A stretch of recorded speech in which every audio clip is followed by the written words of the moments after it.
Yes, I think the way you name your saves really speaks volume to your mental state when you were playing this game. I'd say. Oh, lesbian bending, I remember that. Oh yeah, remember the 45-minute rant you went on and I just stayed Yes. silent? I was really pissed off by the season finale of, well, by the whole fourth season of Legend of Korra. It really made me a bit unhinged.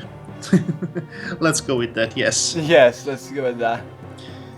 Worst Christmas ever. Yes, that was indeed the worst Christmas ever. In fact, I also think that was the last time we played it. Or was it now? No, worst Christmas ever was 2014. I decided to look at the dates instead. Uh-huh. Oh, that's a good thing. Because I too many saves, not numbers, so I really don't know what was the last time. 2015 March the 1st. Oh, it has to be March. Maybe it's March. Let's just take a quick look. Let's see, there's another March the 1st. So it must be one of these. Wait, what's that?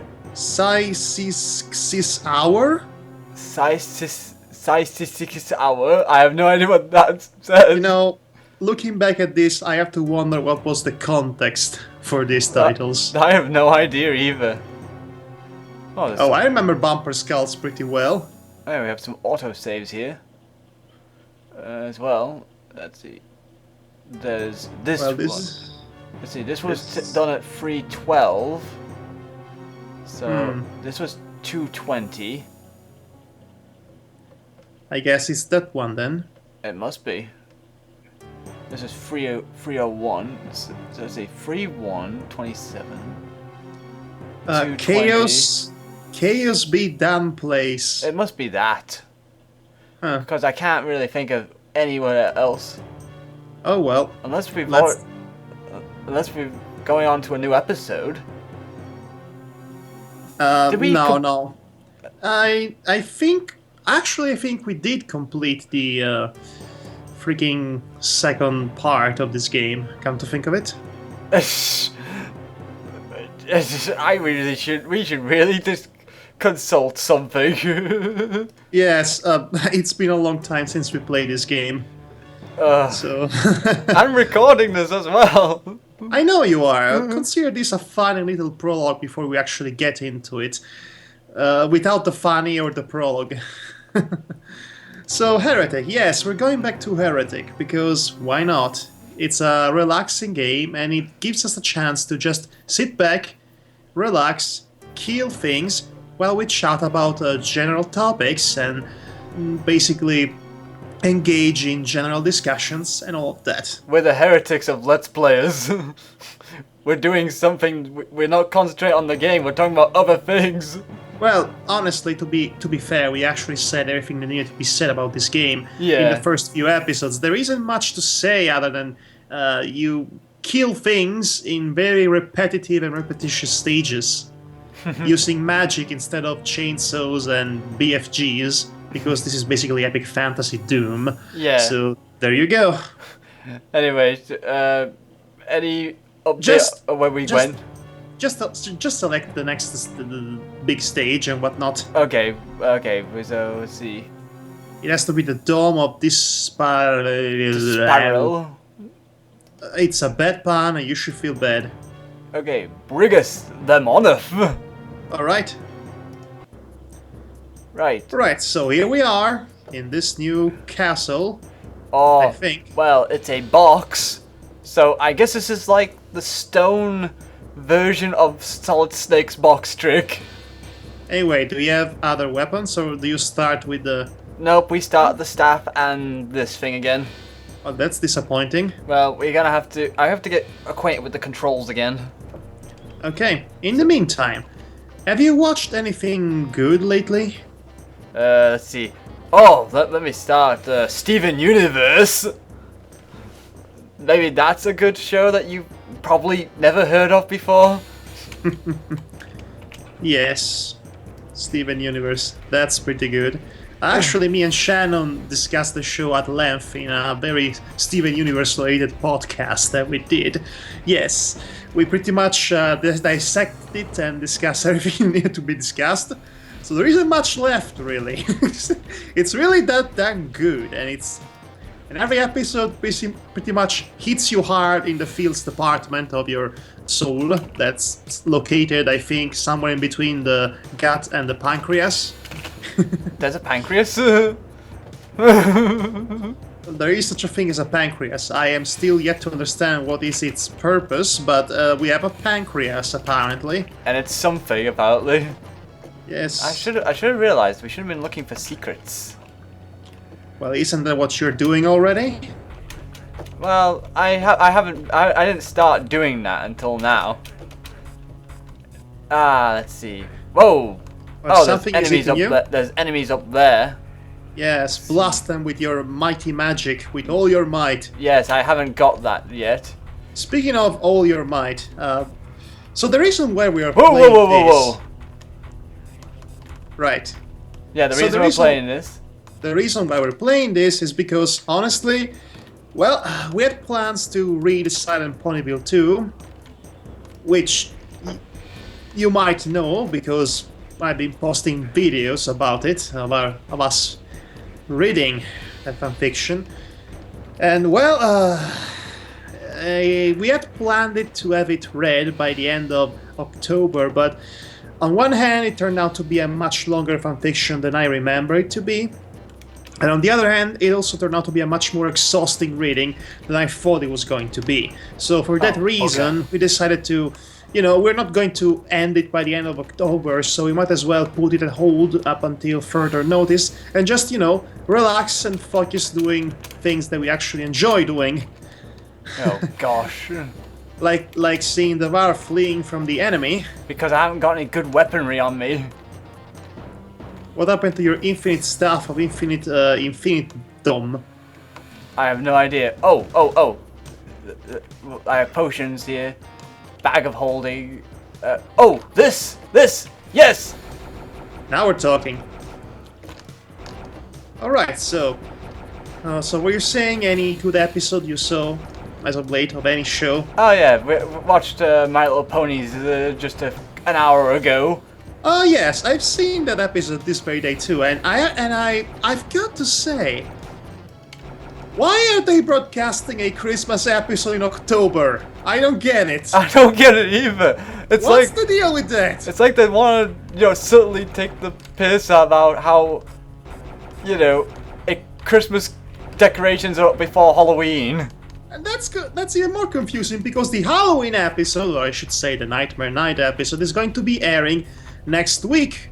Next week from the day we are recording this, which is on Saturday. So, yes, that's extremely confusing. Also, this is confusing also for a seasonal standpoint. So, do they have Earth Warming Eve and Winter before they have Nightmare Night and October? How do seasons work in this show? That's really confounding me at this point. I would like to know how is it that... whoa. No. None of this, guys. Fellas. I'm really happy to see you. They want to know your opinion about this episode. So bad. Oh no! Well, they're gangbanging you. That's not good. And somehow I lived to tell the tale. 19 of life.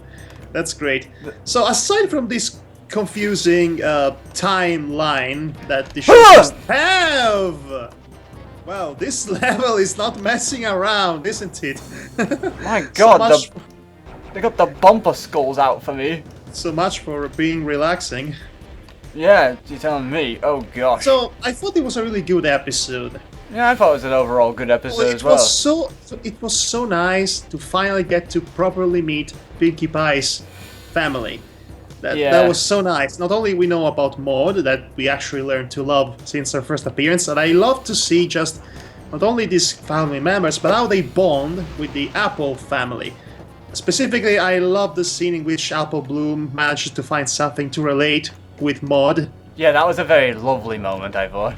Also, I love this new. Everyone, basically, what's going to be everyone's new favorite OTP, Big Mesh, and the youngest Pie sister. Yeah, Marble Pie. Was she Marble or was the other one Marble? No, the other one was Limestone. Oh, thank you. Okay, so Big Mac and Marble Pie, true OTP, I guess. They have so much in common. Yeah, I mean, they don't say much. Yes, and she's actually managed to be an even shyer version of Fluttershy. I know. Seriously, Fluttershy compared to her seems like Rainbow Dash. That says a lot, doesn't it? Yes, but anyway, and then there is Limestone Pie, which is just grumpy meanie for the sake of being grumpy and meanie, I guess. Yeah, I'm not too fond of that. Funnily, I would have thought she was the youngest because she acts like an angsty teenager, basically. So, no, instead she's grumpy because of all the responsibilities she's got, apparently. Yeah. So that's why she acts like an angsty teenager, which is unbecoming, if you ask me. Yes, it is. Doesn't seem like a very sociable person. So, in light of the information that we were provided in this episode, I'd say Mud Pie is the oldest, Limestone is the second oldest, and then there's Pinkie Pie and Marble Pie. I'd say. I think that's the correct chronological order of sister-born. Yeah, though Pinkie Pie did say that she was like a few minutes older. How does that work? Does that mean they're triplets? Does that twins? mean that she and Marble are twins? That seems like okay. That's something, I guess. Unless time works differently with pregnancies? I don't think so. No, I don't think so either, but still. Speaking of pregnancy, hey, somebody's expecting. Yeah, everyone in the fandom was taking the mickey out of that part. I just realized I haven't had a chance to talk about this show in a long time in a official format, like, these videos of ours. Yes. So might as well catch up on that. A lot is changing in the complexion of the show as of late. Cutie Mark Crusaders getting their butt tattoo. Yeah, the cutie marks in the wood. Which was pretty much the only way they could actually get a cutie mark in that specific way that they did, because any other choice would have been too telegraphed. Yes, and too obvious for everyone. So I guess it makes sense with what their characters are going for, both as individual and as a trio. So that's good, I guess. Yes, that's great. I liked it. I really loved the songs in that. Well, to be honest, it was rushed at points. Yes, that's the only downside to it. If I was nitpicking, basically everything felt a bit rushed. Like it felt like it should have been a two-parter episode, really. Well, I won't say that because it seems like the same argument everybody seems to have for a magical mystery cure, which I like it as it is. But yes, there was a lot of condensed plot going on in that episode. So yeah, it feels like it should be longer. It should have a much more time to breathe. Songs to shorten its length or not. It really felt like it could have used a little bit more time, like 5 more minutes at the very least. You know? Yeah, I know what you mean. Because I, for one, just looked at it and just thought, that things were rushed, especially since the episode was... I don't think those windows are happy to be harassed by you. No, they're not. But I just love them so much. They're just so nicely designed, those windows. Anyway, as I was... It feels like I've seen them before, multiple times. Yes, you're having a sense of deja vu, like Guybrush Threepwood. So anyway, yes, so the Earth Warming Eve episode, which is properly titled Earth Breakers, which and the puns keep flowing like the wine. Yep. It was a perfectly nice episode with a perfectly nice and relatable message about how one celebrates the tradition of Christmas and the togetherness of it all, which ultimately it's more important than just, your own way of doing things. I just wish that message wasn't as ham-fistedly handed as it was at the very beginning of the episode. Yeah. I get what you mean by that. But other than that, it was solid. In fact, there are quite a few solid episodes in this season so far, which is great because I might be in the minority, but I didn't really care for much for the Rarity Takes the Show Hostage trilogy month. No, I wasn't too fond of that either. I have so many problems with each and every one of those 3 episodes starring Rarity and whatnot, and I was really annoyed by them, to the point that I actually thought, hey, could it be that I don't like this show anymore? But then the Big Mac episode, in which he tries to get time to spend with his little sister Applebloom, happens, and I had to just remember why I liked this show in the first place, and that episode was really good. Madhog, have we seen this enemy before? I don't think we have. He's a new one, and I just blew him to smithereens. It's like a Lamia, except he's a dude. Yes, he's a Naga, I think. That's what. I think that's the Dungeons and Dragons term for them. The Naga. Oh, there's another one. Wait, so Naga, the white serpent, is basically named after a male serpent. Well, somebody has issues. It's just a race name for them in Dungeons and Dragons, like Baldur's Gate. Okay. That's just, yes, I know what Baldur's Gate is, folks. Well, I know too what Baldur's Gate is. That doesn't mean I played it. Yes, I know, but I'm just saying to people who know of Baldur's Gate! What was that? Oh my god, the bumper skulls came down to stairs. Well, these bumper skulls are nothing special anymore. They used to be more threatening, only because, you know, they seem like the boss at the end of part 1, I guess. This is how Doom worked as well. Basically, they have showed the Spider Mastermind and the Cyber Demon in 2 different levels, yeah, which were the final ones of that particular episode, and then they reused them again. I understand that, but what I'm saying is that I kind of wish this adopted a serious Sam approach to boss battles and have us fight against bosses the size of buildings. Oh yeah, that would have been fantastic if they could do something like that back then. I mean, remember the Minotaur at the end of the original Serious Sam game? That was the largest boss of its era. It was so huge. It basically took the entire screen. And you weren't just fighting that, you're also fighting the usual army of minions that were running blindly over you because they all had a death wish. Oh yeah, I definitely remember that. Mind you, though, I haven't played much of Serious Sam as much as most people. But I played the first encounter and the second encounter. The second encounter having, like we actually discussed before, one of the most amusing levels. That's Snow level, in which you destroy hordes of enemies with jingle bells playing in the background. Oh yeah, so cheerful. It really makes you in the mood to celebrate the holidays. Even though I really hate Christmas, but that's just me. Just like how I hate going to the movies, but that's just me. Well, no, that's just me. There is something wrong with you. Alright, that means it's the same with you then.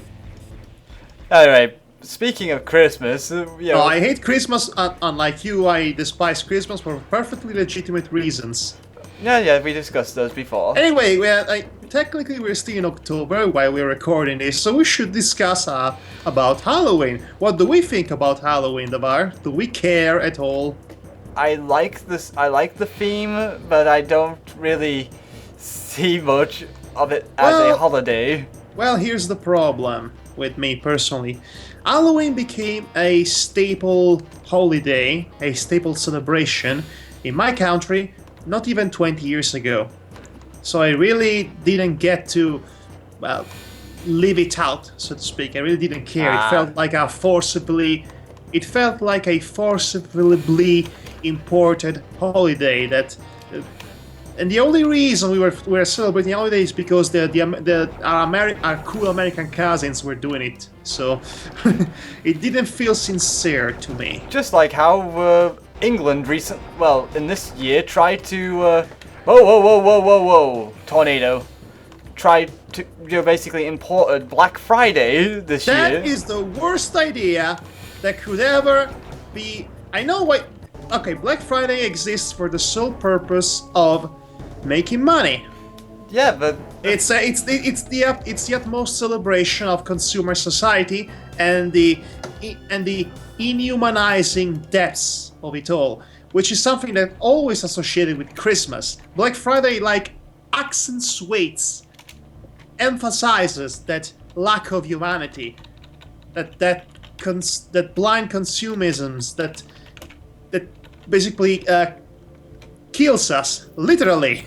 Yes. With people getting trampled all over. Mind you, though, when I went to town, by accident, mind you, to check out my game store. A cesspool of consumers. Yes, good luck remembering this title 6 months from now playing this game again. Yeah, but as I was about to say, let's see.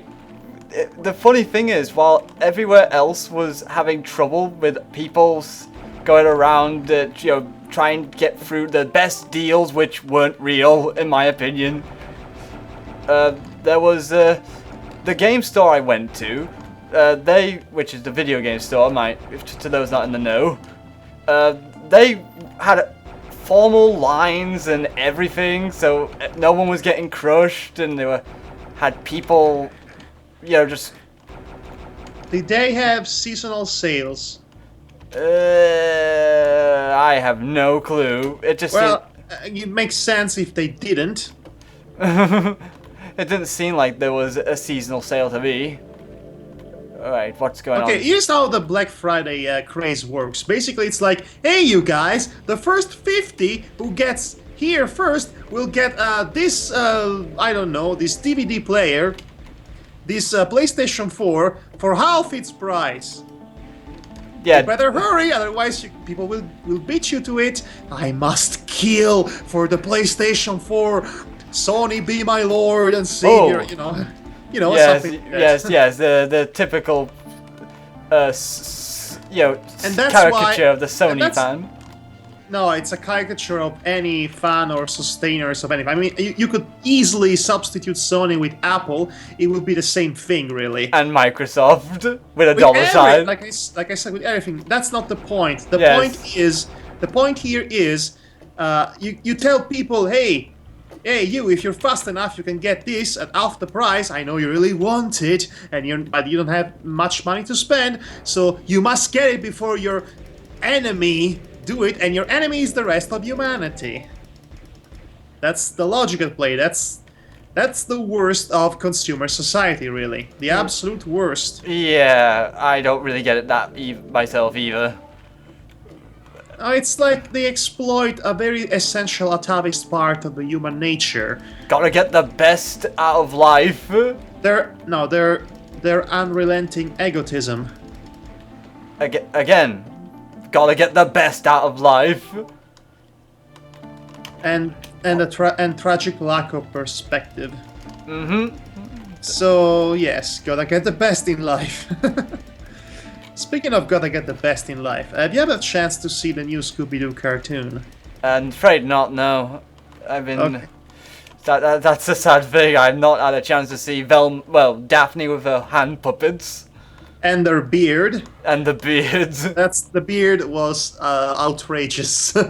I need to see this beard of hers. Okay, just by the reaction Fred has to the beard, it's priceless. I need to see it just because Scooby-Doo cartoons used to be formulaic. Oh, they are still very much formulaic. The formula has not changed at all, but here's the thing. It's not the formula the main draw here. The main draw is the characters.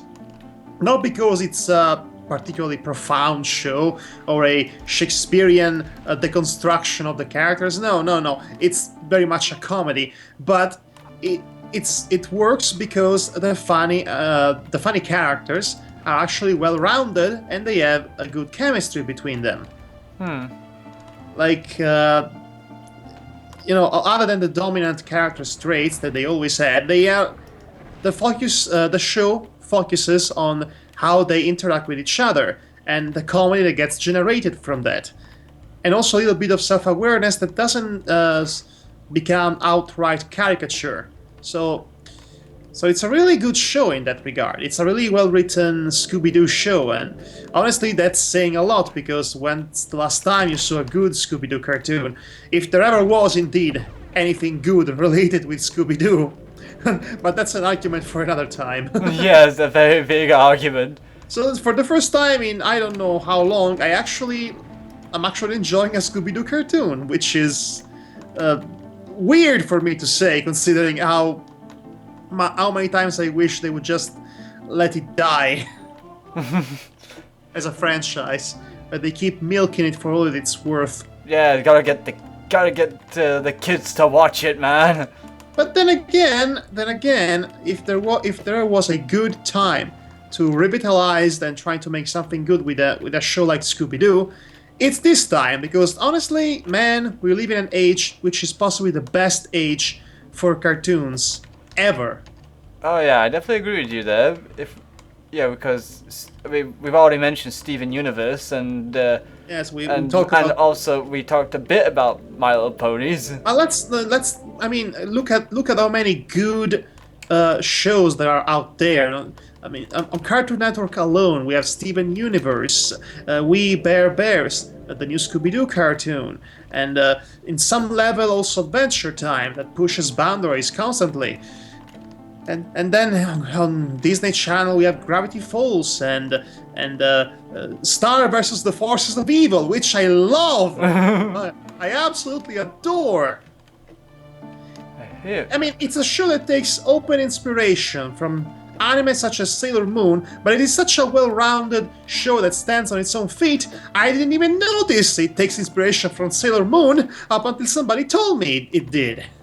Because it's really that solid of a show in spite of its obvious derivativeness. In fact, I thought it mostly took inspiration from the magical princess genre more than the magical girl genre, because, you know, the whole princess from another dimension. Oh yeah, that whole chestnut sort of affair. Which come to think of it, it's kind of the same premise that Equestria Girls has. Princess from another dimension. You know? It's such a overutilized trope that when it's so well done, you don't even notice it's a trope. That's how much really good Star versus the Forces of Evil is. And should we actually talk about possibly one of the most nuanced and mysterious, nuanced and subtle villains that I've ever seen in a cartoon, especially in a Disney cartoon? That Toffee demon guy. Remember that guy? I'm trying to remember the Toffee demon guy. Okay, this guy is drenched in mystery. You don't know what his deal is, what his motivation is.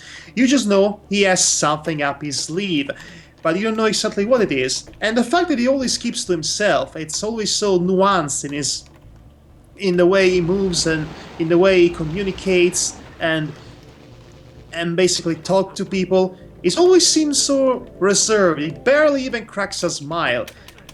You know he's planning something, you don't know what it is, but it is so nuanced in its characterization that really every time he's on screen, you just hold your breath, because you keep expecting something drastic and dramatic will happen with him. So, with all of that said, when he suddenly goes, "Surprise!" as a random Joker moment like that, it really gets you off guard, because it goes completely against what you're used to see in this character. So yes, Toffee from Star vs. the Force of Evil, it's the last show really in which I would expect such a nuanced and complex villain, but it has one. And it's really good, so yeah, that's one of the reasons why I'm so in love with this show. Because it challenges your expectations of what you expect from the show. You know, much like Friendship is Magic did in its days, but this show, I think, does it even better. Since the very beginning, really. I enjoy the wacky, zany humor and all that, but I also enjoy the fact that it can get serious without a moment notice and it won't feel out of place. Oh, yeah. That's great. That's great. So Star versus the Forces of Evil. Also, it's really well animated. In fact, it is so well animated, you will be seldom to notice it's actually animated in flesh. Huh, I have to see about this. Well, there are certain key motions of the characters, and also the way they are, how heavily they are outlined, that are clear indications that this show uses flesh animation. But it is so good, it is so smooth, you don't even notice it's flesh. And as good as Friendship is Magic has an animation, you still notice that's flesh animation, but not this one. So that's really saying something about how the Disney Animation Studios really handles that particular technique. They are the absolute masters.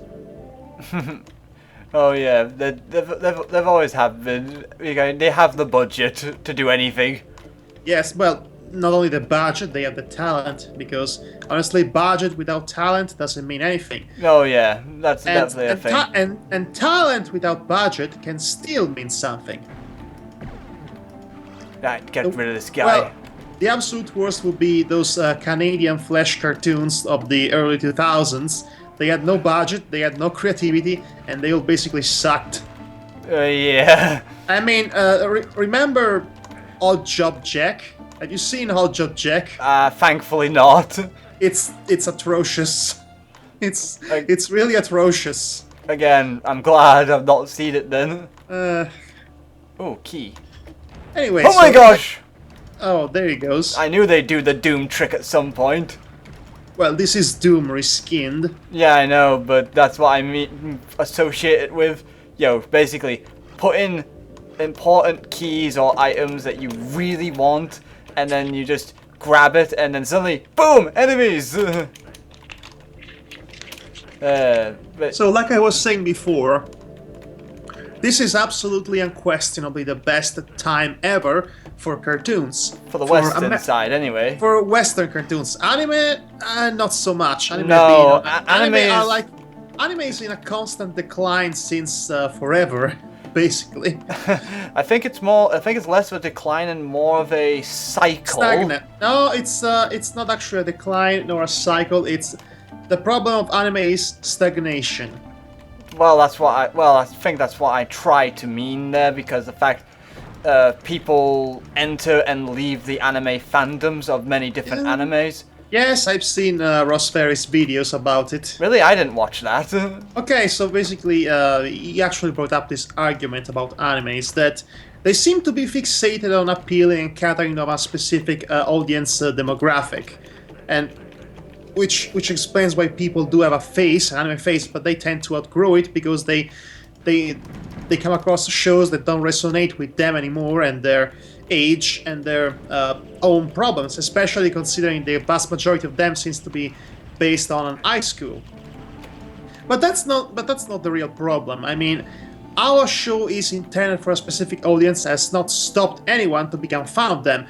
I mean, the great thing about nowadays Western cartoons is that even though they are meant, some of them might be meant for children and some of them might be meant for adults, but there are great cartoons for both age demographics that are able to entertain multiple other age demographics because they have something that resonate with the audience. We enjoy an episode of Steven Universe because it brings up emotions and feelings that we can all relate to as human beings with life experiences, as well as human beings with no life experience that are still learning.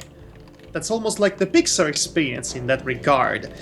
But the same cannot be said for anime. The problem with anime is not the age group, it's the stagnant condition of it all. They make basically the same shows over and over and over and over again. Yeah, and despite the fact that despite the different flavors you can get from an anime, there's still a lot of similar themes and friendships and. In spite of setting and creative team behind it, you're still watching the same. Generally speaking, by the way, there are exceptions, but you're basically watching the same shows with the same archetypes and the same type of characters, the same kind of stories and everything, and also. when you're not just watching a show that's meant to cater to a very specific brand of the otaku fandom, which means boobs everywhere. Fans, that kind of fan service. So really, it's no surprise that anime is not taken seriously by a mainstream nerd culture, as other elements of mainstream cultures are taken seriously. That includes even cartoons. I mean, yes, I mean, think how popular shows like Steven Universe or Rick and Morty or BoJack Horseman are nowadays. You should see BoJack Horseman. It's one of the best cartoons, by the way. It's really... That's another cartoon I need to check out then. It's freaking fantastic. And all kinds of clever. It's a really well-written show. Like a map scroll. Watch how useless that will be. So, tons of really good cartoons nowadays. Like I said, Adventure Time, Steven Universe, We Bear Bears. You should check out We Bear Bears. It's pretty good, that too. And Gravity Falls and Star vs. the Forces of Evil. And also RV Bix is pretty good. And BoJack Horseman.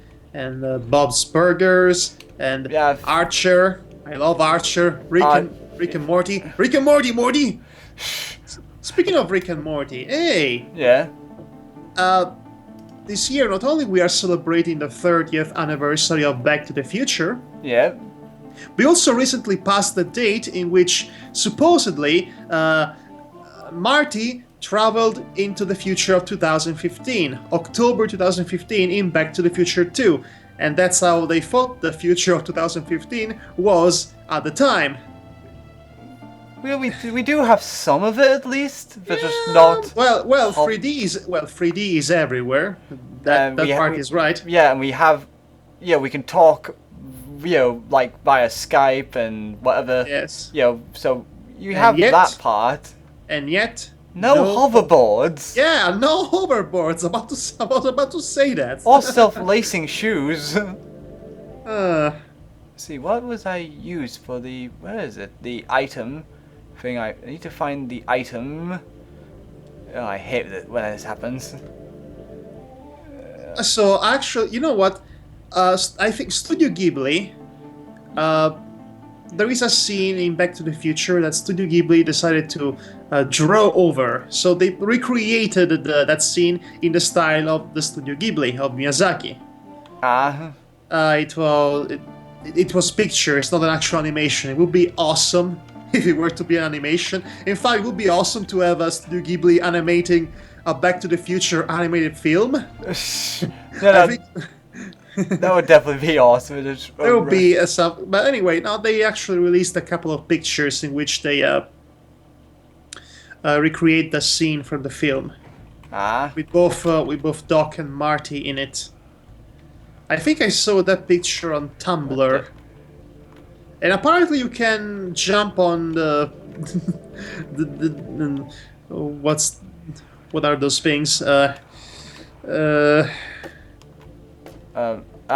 have no idea. The things with the candles on them. The chandelier. The chandelier. That's the name in English. Yes. Sometimes I have a lapsus. Sometimes I think I might have accidentally activated the flying spell. I think I did anyway, because it seems like. See if you can activate the knock leap spell. Knock leap. Bear with me, folks. It's just it's been a long while since I played this game, so I'm trying to figure out, because it says activate item here, and Is anyone even paying attention to the game right now? I don't think they are. They are too busy and mesmerized by my beautiful voice telling about stuff. You say that. Yes, of course I say that. If I don't say that, who's going to say that? Me? Really? Thank you. You're such a good friend. What if I choose not to say it? Well, then we are back to the basic problem, aren't we? Okay, well. but yeah, there's actually one thing I thought was quite odd about today's MLP episode, actually, now that I think about it, because we ended up talking about other cartoons. Big Mac and Marble Pie for wins? We actually addressed that already. Really? I thought we... No, I said Big Mac and Marble Pie, one true pairing and whatnot. Oh yeah, and I must have been concentrating on something else at the time then. Well, I think that's adorable. It is adorable. I mean they're adorable. Indubitably they will be adorable as a couple, but if the show will ever decide to focus on them, they're going to be boring because all their conversations are going to be all yup. Yeah. Yup. Yeah. Yeah. Yup. Yep. Very profound, really. Well, yeah. I just like how they're just so nonchalantly say we're maybe cousins. So wouldn't that mean Big Mac and Marble Pie would be like maybe cousins as well? Well, come on. It's just. Well, honestly, they will be so far. They will be so far related. So far. They will be like 4th or 5th degree cousins. I mean, it doesn't really count as being cousins at that point. But then again, I've seen a lot of Japanese anime that dealt with cousins as love interests. That it's become the least offensive. No, actually, here's the thing. Okay, Japan does not have any problem in relationship between cousins, but there used to be a time in which nobody used to have problems with relationship with cousins. In fact, it was pretty common for well-endowed families to marry cousins in between them. To keep the family line in the family without actually being too genetically close to incest. Because technically, cousins' love is not incest. Well, not strictly speaking. It's just in society today, it's kind of seen as equally bad. Society is unnecessarily prone for a lot of things. Honestly, I'm going to be honest, I don't even have a problem with incest itself. No, I mean, me neither. It's a thing, it's about privacy. If two people are consensual about something, that's something for them to express and explore. It's not my business, it's theirs. So let's not make a nationwide parade about it. You know what I'm saying? Yeah, I know what you're saying, and I would expect the same. Yeah, we have to be mature about these things and be accepting of such. Yes, Yes, we have to be mature about it. Tumblr. What does button do? I'm sorry. I seem to have a tumbler stuck in my throat. Oh, but do you need me to do the Heimlich on you? Not even that can save me from the tumbler. So anyway, I like the way you just jumped back like 30 meters. Like that. Whoa! You're like, whoa! It's like, whoa! And look, the wind's stuck in the door. And he took you for a ride. Yes, it did the Marvel vs. Capcom trick on me. I'm gonna take you for a ride.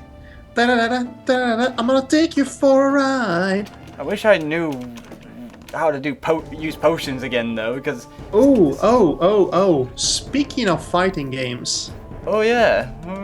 Dam's Fighting Earth has been officially funded. Yes. And I couldn't be happier. Just because it looks really nice.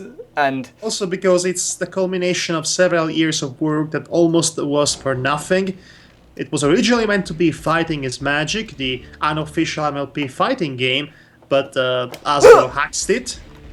Axed it for sad but actually legitimate reasons. Come to think yes, it was. It was actually great that Lauren Faust herself decided to provide her character design to these people, and they used the basic engine of freaking Skullgirls too. So that's also great. And now the game looks better than ever from what we've been shown. And yeah, I'm glad it got funded. not founded, funded. It got funded. I cannot wait to play it, and I know I'm going to get it before others because I actually contributed to the crowdfunding campaign. Ooh, that's good then for you. Yes, I gave them $15, which is the least amount of money you need to get your own copy once it's done and dealt with. So yes, I'm going to get my game once it's completed in 18 months. But I'll be sure to. I'm pretty much ensured that I'm going to play it as soon as it gets finished, and that's going to be fun. So yes, I'm totally going to make a video about it and stuff. Them's fighting herd. Oh, I found where'd all my potions go? Oh gosh, can I not carry over potions? I did not know that was a thing. And there's bumper skulls here as well, so that makes it 10 times worse. Damn you, bumper skull! Your ride is boring. For last time, Disney will not make an animated feature out of you. Wait. Ooh, that looks like a new environment. It's like a river with grass around it. Yeah, it's kind of strange, isn't it? Also, I don't know there was these things popping out. I guess that's supposed to represent the dome. Yes, the dome of despair. Yeah, Desperal, or what you call it. Okay, I need to figure out a way to get down here without getting hurt too much. Well, that's one way to do it, I guess. I'm gonna take you for a ride. I still love the way they run towards you, like they're jogging. Yeah. Come on. Why won't you... I was about to ask why won't they die. But I'm glad to see that they took my advice and died. So anyway, them's fighting herd. Yes, great thing it's happening. Yes. Oh, speaking of games that were crowdfunded, Army Crawl has been recently released. Yeah, I actually, I've not got a hold of it yet, but I have heard of it. Well, it's actually pretty expensive, come to think of it. Most games on Steam range in between $10 or $15. This game actually costs, I think, $24. Ooh. I believe the cost is related to how much it took to make. I mean, considering it's a fully stop-motion animated game, which means it was not easy to make. Nope, it was time-consuming. It also means it cost more money. Yeah, it definitely did cost a lot to do claymation. Well, actually, here's surprisingly, good claymation does not cost as much as good CGI. I mean, I actually have the numbers. Consider that Paranorman, a film like Paranorman or Box Trolls by Studio Laika, cost like medium average of $60 million. Yeah. And while a film like let me think, a good example. What would a good example be? Well, like 6 Hero 6. Big Hero 6. Big Hero 6. Big Hero 6 costs around, I think, 300 million.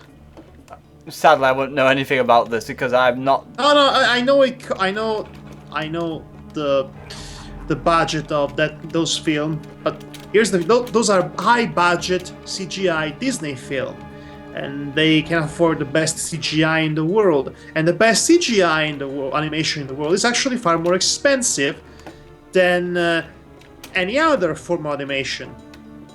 But here's the thing. Yeah. The advantage of CGI is that it's less time consuming than do it traditional animation or stop motion. So really, stop motion is expensive, but not as much as really good CGI, ironically. And, well, there's also the thing that the advantage of stop motion is that you can recycle material you already have, to spend less money for the next film. Yeah, true. So you're going to spend much more money for the first time you do it than the second time. But yes, the point is, the reason why traditional animation and stop motion are less popular between production companies nowadays. Yeah. It's not because they are more expensive, it's because they are more time consuming. With CGI you can put out a new film basically one a year. You can be working on a film 1 year as opposed to 2 or 3 years. It's just I thought that was the reason why it cost them more because of time rather than because it saves time, and also there is like I said, good CGI is expensive. Yeah. And also, let's see. I think I had a point at some point. Yeah, sorry about that. Oh yes, but there are exceptions. Yeah. For example, Pixar's Inside Out not only was expensive, it is the best CG animation ever up until this point. It's really good. It's really damn good. It's so good. And it also took it was 9 years in the making.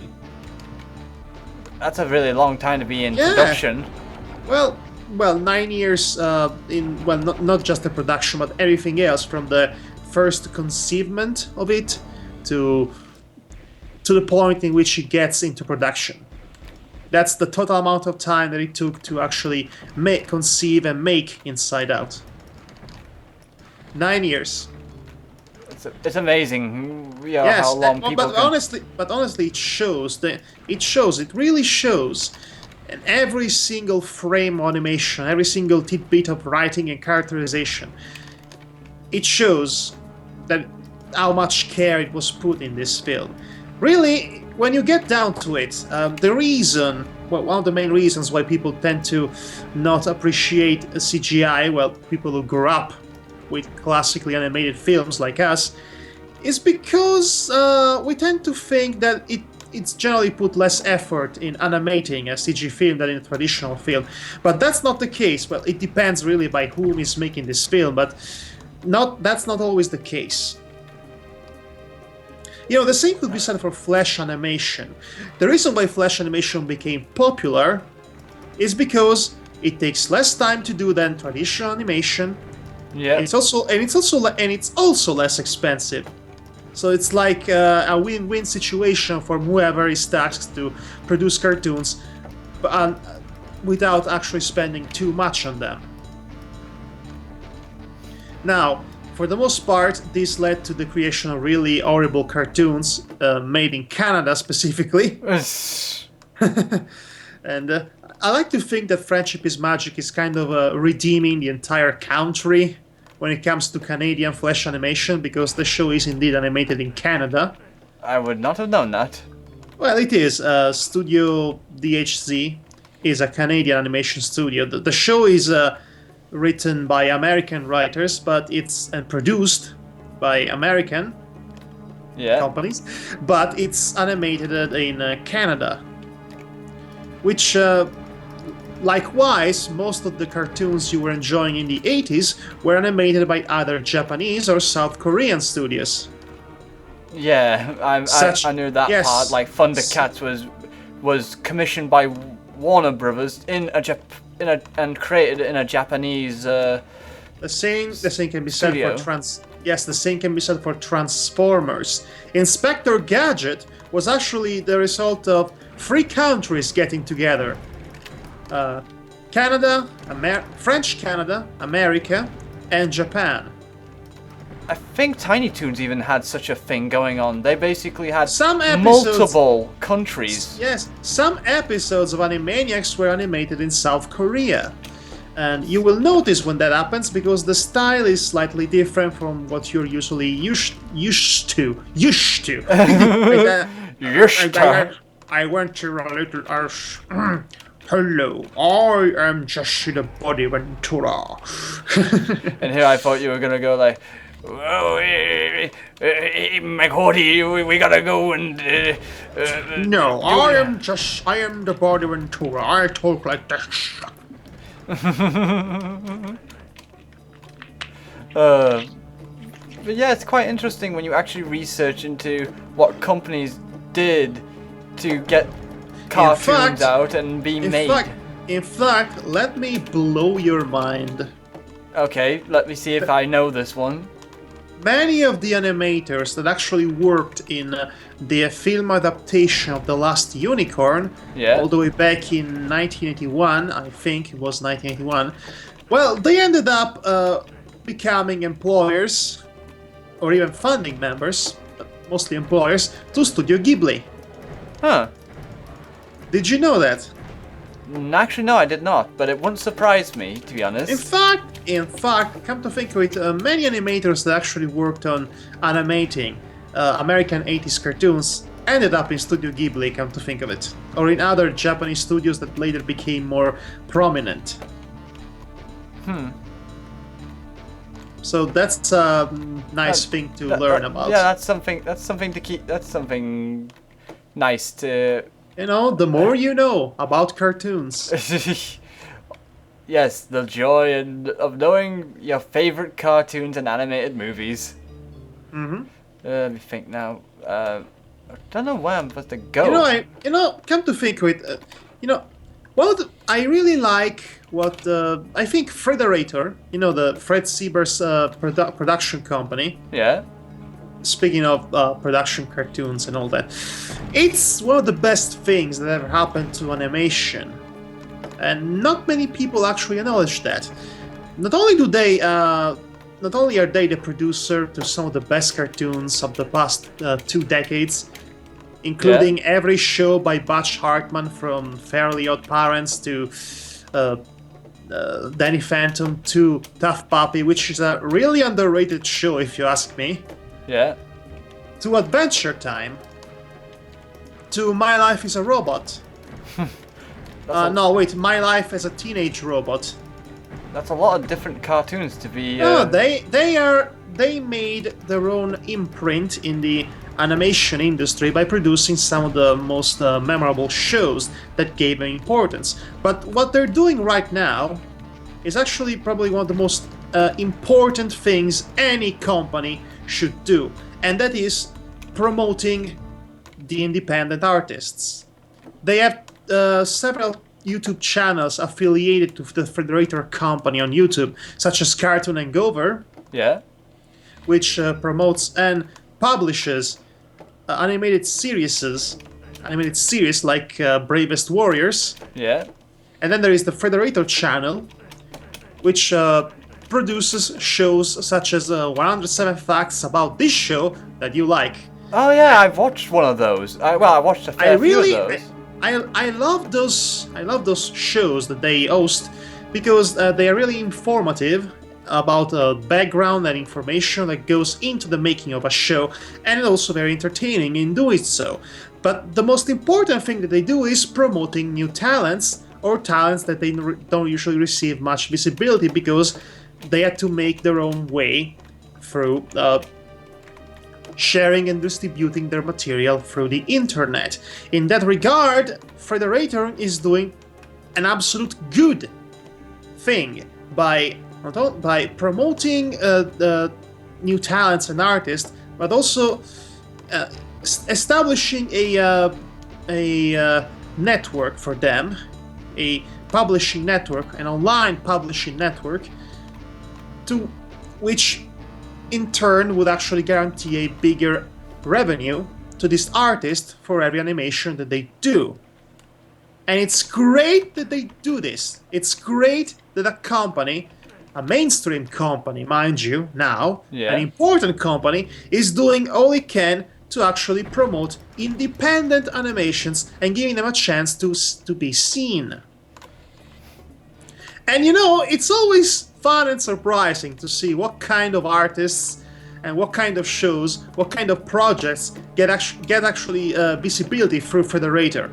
I mean, it was very surprising for me to find out that they actually have been promoting multiple times David Firth Salad Fingers. Okay.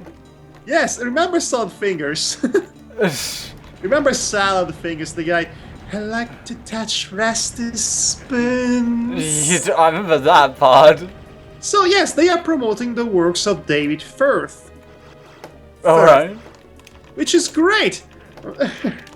Which is great. They have a blog. They call the Saturday Morning Cartoon Blog, which airs, quote unquote, airs every Saturday morning. And well, they have a selection of short films from various artists throughout the internet and throughout the ages of the internet too, that they showcase in this show. Well, quality control isn't great in that because, well, most of them are borderline unwatchable, but sometimes you come across a real gem of animated glory. And some other times you come across Akumi. Akumi? Well, okay, I was so taken aback by the fact that Akumi was actually showcased in the Frederator's blog for Saturday morning cartoons. Because I remember a certain scene from Akumi. Yeah. Making its way to a porn website. So yes, they will literally promote everything. Well,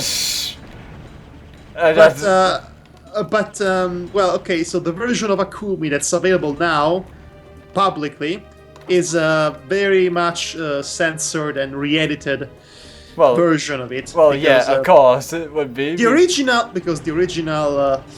original format of Akumi didn't have a long lifespan. On the internet, it was taken down at some point due to excessive content. Specifically, there was this rape scene. Oh no!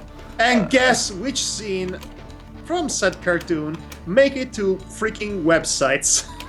To freaking porn websites. Yeah, you guessed it. Yeah. You know, I'm actually going to review Akumi. I'm actually in the process of writing a script for it as we speak. Well, that's good for you then. There is a lot to talk about and make fun of. Mostly make fun of. Yes. Nevertheless, so the people who make Akumi, the Miltonius Arts, are actually partnered with Frederator channel. So they are not just, you know, being promoted, because they are partners. So they are part of the Frederator network. I mean, they have the logo of the Frederator network plastered on the banner for their YouTube channel. Wow. So that's great. Oh, they also made an animation, a fun animation called She-Thor versus Zombie Hulk. Yeah. It's decent for what it is. So, yes, I don't really get the appeal of Akumi per se. It seems like they wanted to make their own American-made hentai anime, because honestly, judging by the plot and some of the tropes, it seems like every hentai ever made. That's probably what they researched into the most.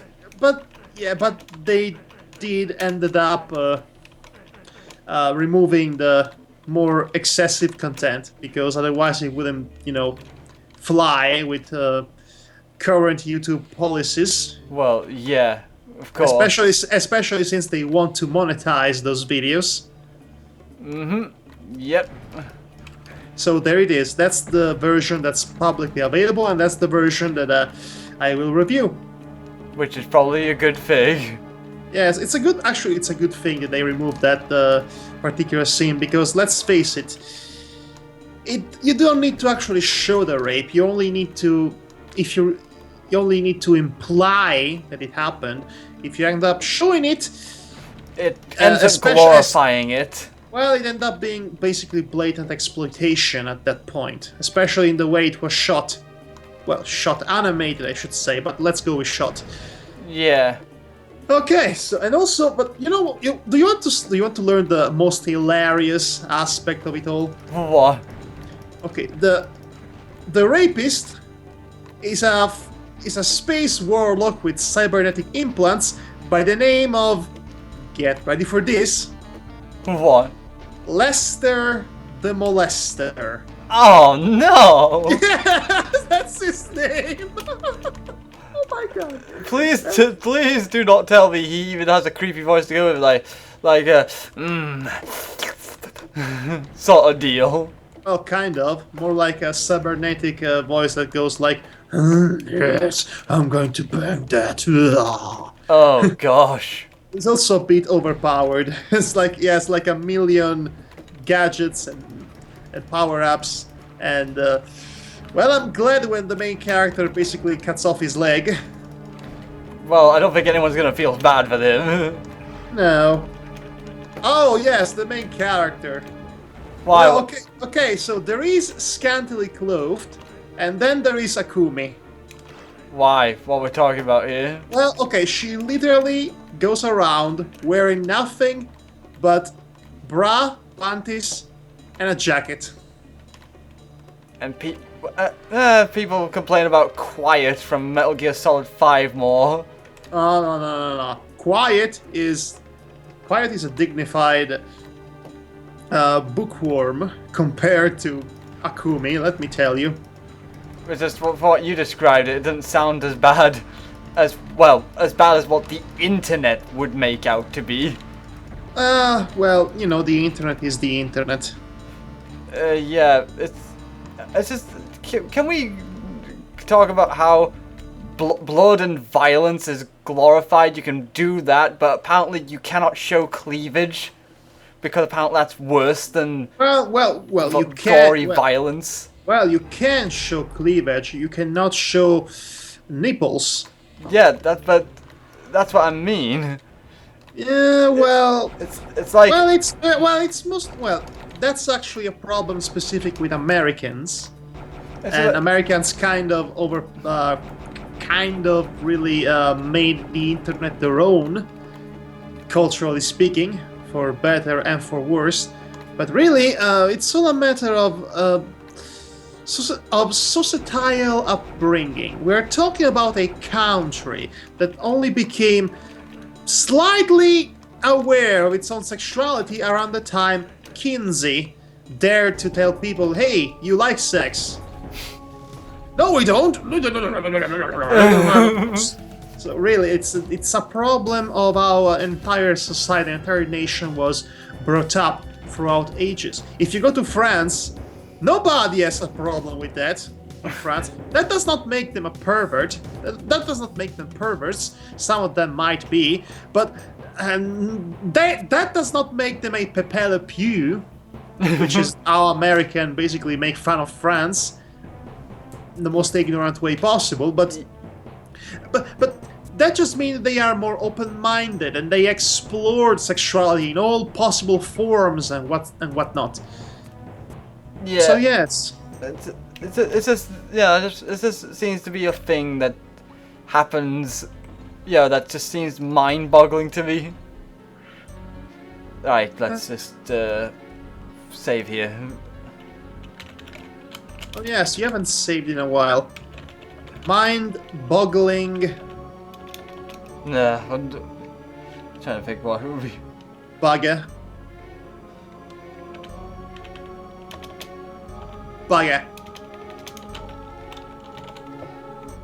Mind-boggling soddens. I couldn't think of anything else to call it. Okay, honestly, remember.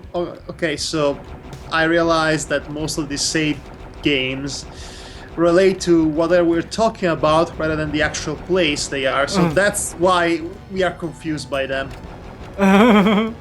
Yes, perhaps we need to change that. Who's going to remember whatever we talked about like 6 months down the line? Probably nobody. Well, not me, that's for sure. Definitely not me.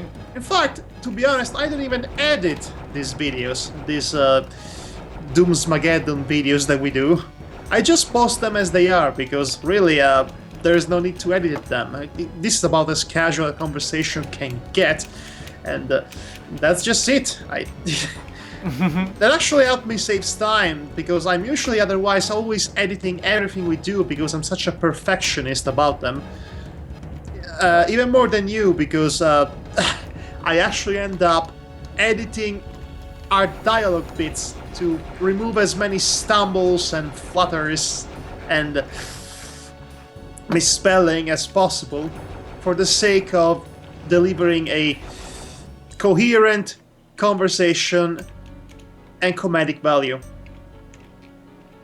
Yeah. So yes, I make things harder for me than they need to, because I have my quirks about it. I only do that if the situation calls for it myself. So only for, like, say, a podcast where a video game's not involved.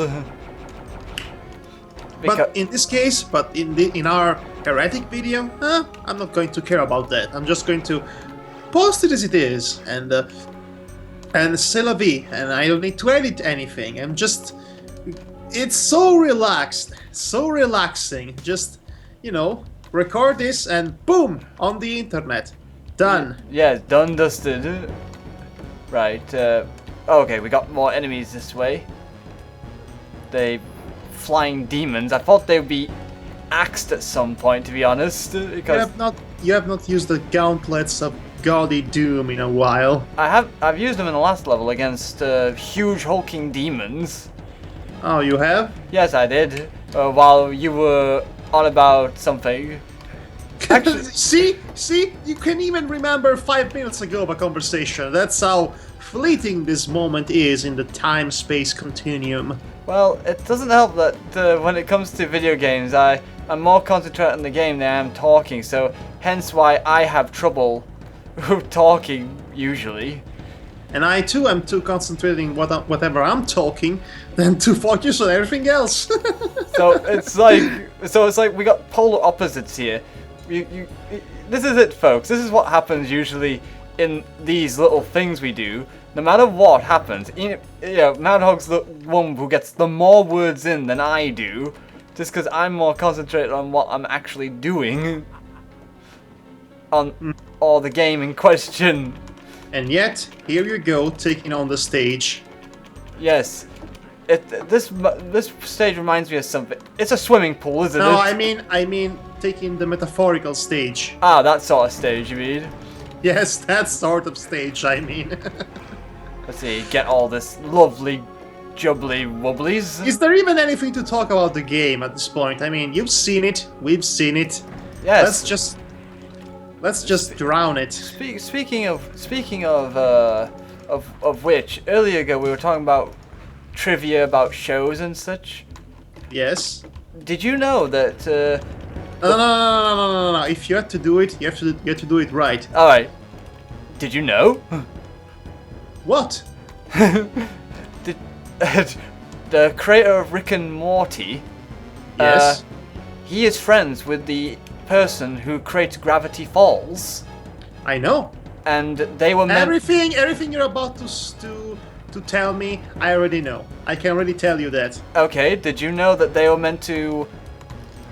both of them and a third person, the creator of Murder Police, was supposed to put a message into their shows, basically a secret message that people who watch their shows would find, and then when they put them together, they would then make a message, but only Rick and Morty's creator has done that so far. Okay, I did not know that. Admittedly, I knew that Gravity Falls and the Rick and Morty's respective universes were linked together by a really cool Easter egg. Oh yeah, I really love that Easter egg as well. I didn't see it the first time. Honestly, I want to see a crossover between Gravity Falls and Rick and Morty. It would be the greatest thing ever. Well, people already want to see a crossover between Steven Universe and Gravity Falls for some reason. Well, I would love to have a priority between Gravity Falls and Rick and Morty, especially since they actually are linked with one another, the universes, I mean. Yeah, I just love the little detail on that one. Oh hell, I want to see a crossover between Star versus the Forces of Evil with Friendship is Magic. I think that would be great. Oh. Since they have so much in common, those shows. That would be interesting to see.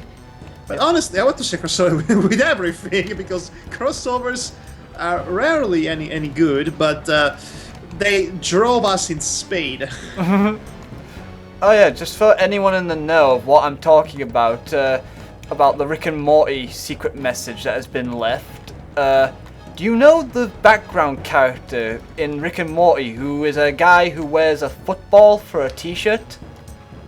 Oh, that one. Yeah, he has the stitching of the football is in the shape of Roman numerals. You know what's really great about the people working on cartoons nowadays, including Rick and Morty? Yeah. Is how much it's really cool the fact that they all know each other, or they have worked with each other in some fashion or the other. For example, there are so many artists in common between Gravity Falls and Adventure Time, you wouldn't even believe it. And they all seem to go around working in this show, then go to work in the other show, and the guy and Justin Roiland, who voices both Lemon Grab in Adventure Time and the time traveler guy in Gravity Falls, is also the co-creator of Rick and Morty, and he voices both Rick and Morty. And the other guy who creates Rick and Morty is also the guy who created Community. That alone is mind-boggling, and I love it. Yes, you gotta love that sort of thing when that happened. The mummy got splattered by the... Poor Gary, he didn't see it coming. Oh, Gary was dead a long time ago. That was his son. That was his son, Gary, with an 1 R. Yeah, he was very Gary. Again, with your Faulty Towers reference, that.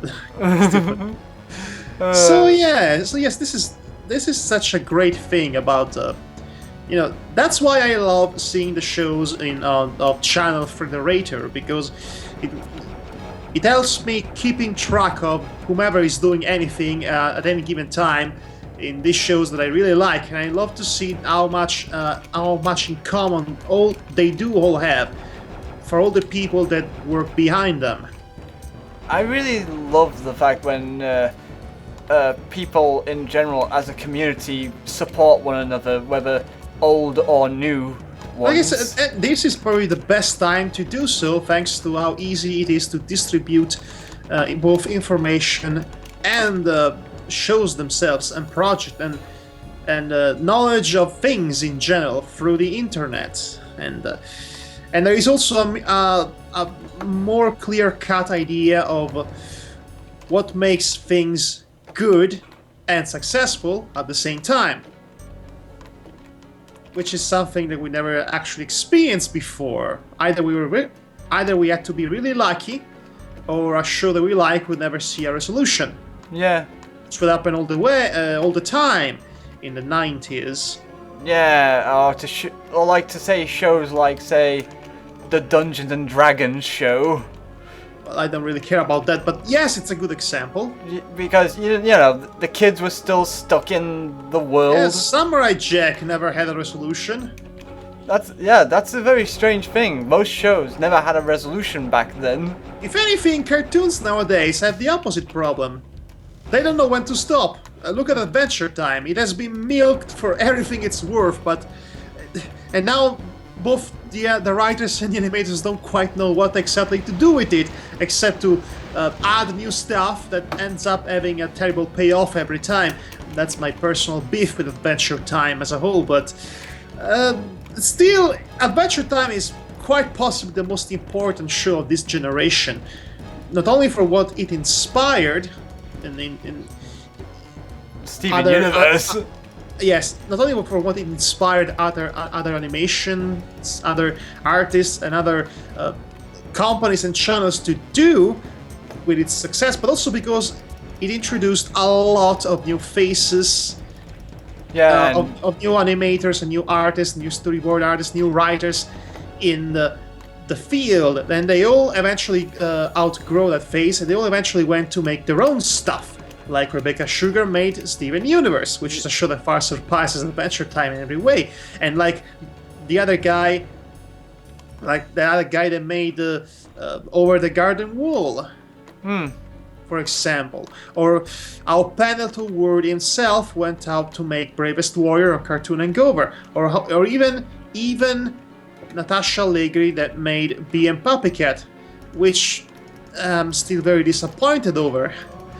But Natasha Allegri, fun fact, was the driving force behind Fiona and Cake, which is the gender-bent version of Finn and Jake that are all so popular. Yes, they have their own comic book series. Oh, a secret within a secret? That's amazing. Secretception? Can you say that? Secretception? Or would it be or would it be Seekception? You're Seekception. Oh, it was like a terrible joke, that one. Not the one Madhog just said, but rather the... Oh, don't you love it when your enemies blend perfectly with the brown background? Yes, I certainly do love it, especially when I open a door and don't react to the enemy because I didn't expect them to be stood there waiting with a damn fork in my gut. It's even worse when they are the exact color of the background, which reminds me... Yeah? Which reminds me of that problem that I had in Freedom Planet. Oh yeah, with Carol. With Carol, the green wildcat that blends, mimetizes with the green forest behind her.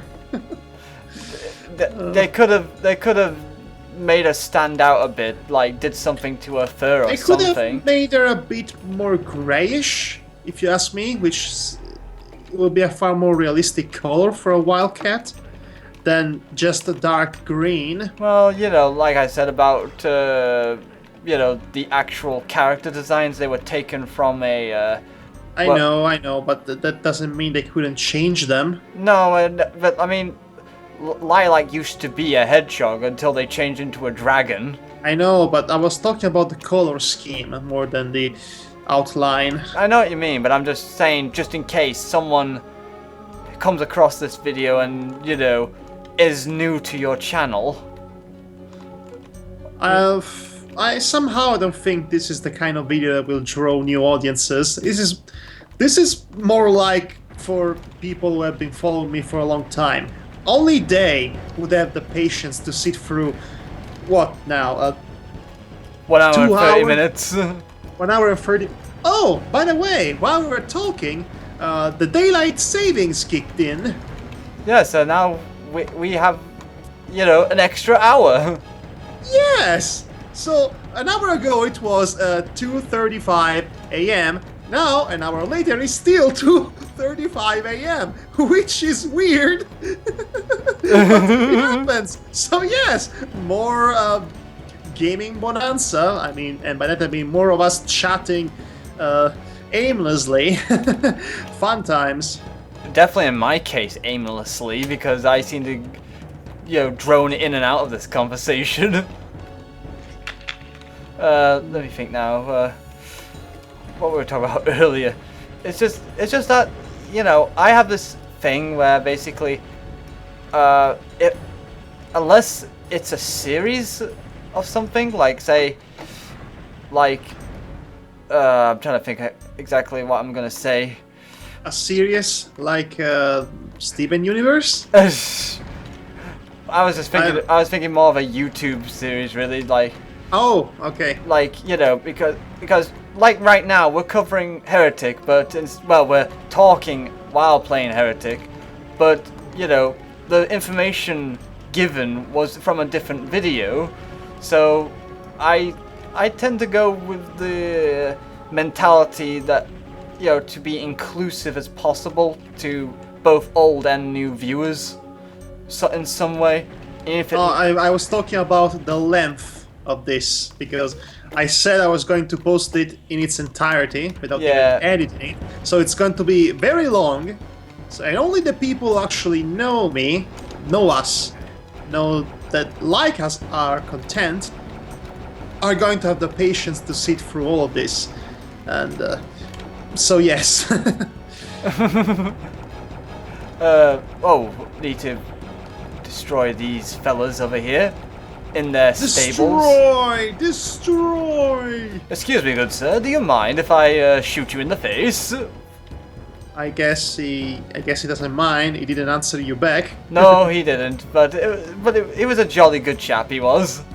He was. But yeah, I'm just explaining my mentality rather than your mentality, because despite the fact we have similar thought processes, to say the least. Actually, not exactly similar thought processes, as you put it.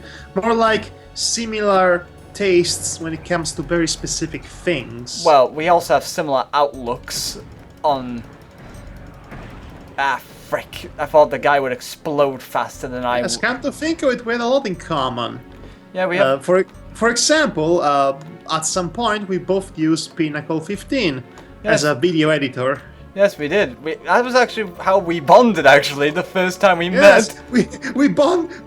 Us two video editor guys, bonded over the program that they use to edit videos. That's a story for a fire camp, no doubt. Yeah. That was like the first thing we talked about. Okay, is the game going crazy with glitches everywhere? It no, seems like it. Nah, it's not doing anything like that. Blow up, blow up, blow up, blow up. Fire in the hole! Literally, fire in the hole. Because you fired them, and they have a hole in their chest after you fired them. Yeah.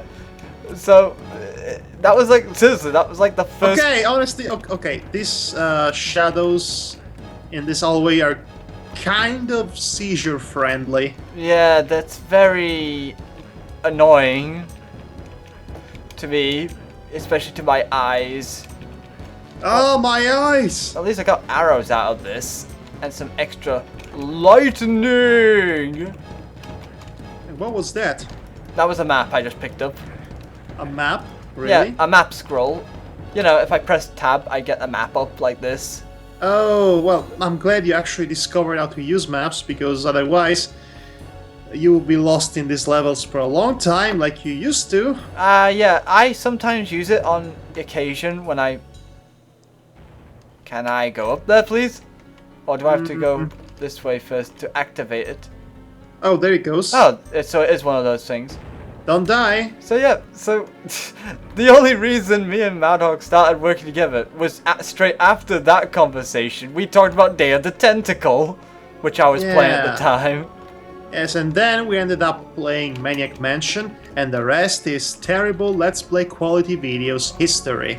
Oh yeah. But seriously, our first video series together, Maniac Mansion. Now that I look back at it from the position we are now, it really sucks. Oh yeah. It's really, really bad. Not just comedy-wise, but audio-wise. I'm almost incomprehensible whatever I say, because I used to have a really terrible mic, and worst of all, I didn't figure out at the time to how properly manipulate Skype options to actually have it acknowledge said bad microphone that I had. So really, that was a product of... I think my problem is that I didn't have headphones, so I had to basically you know, record sound from both the speaker and the microphone. Wow. You know, without any headphones, which makes it a terrible nightmare of editing, because well, not for just editing, but also for in general the quality of the sound, because you don't get that clarity. Yes. So that was really a terrible series, but hey, we had to learn. Yes, we had to begin at some point, and we are so much better now, aren't we? He said sarcastically. Oh yes, We're so much better off now these days, aren't we? Well, compared to Maniac Mansion, yes, definitely. But you know what? I think that's just the usual beginners phase especially when two people get together and decide, hey, let's work together on this sort of thing, because especially now you said that, I feel a song coming up. Let's work together to bring happiness to this land of barren wastelands or something. I don't know. Help me out. I have a song in my heart, but I cannot express it. I don't know either. I don't know why this always amuses me when enemies are in the room, but they're like stood still, but like doing this strange motion that makes it look like they're humping air. Well, we just saw that one character from a certain King's Quest game humping a certain roof. Yes. And it was not consensual, by the way. Yeah, Connor, the roof humper.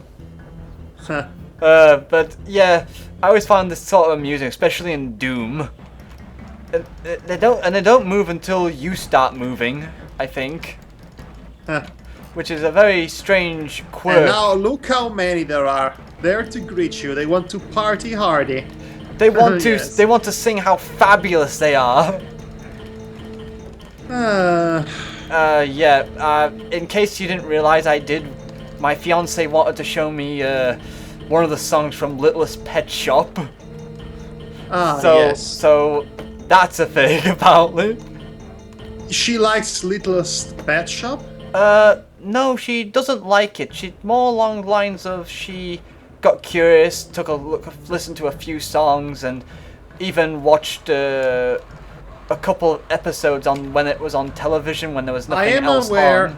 I am aware that the same studio, Friendship is Magic, is animating the show, which actually I think it's kind of obvious considering one of the characters has the same color scheme as Twilight Sparkle. To the point I would have said she's like the dog version of Twilight Sparkle. Which I believe several artists have also drawn together in some way or form. Please don't say drawn together ever again. Drawn together means I didn't mean the show name, but still. I know, but don't ever say drawn and together close to each other, please. the mere mention really makes my skin crawl.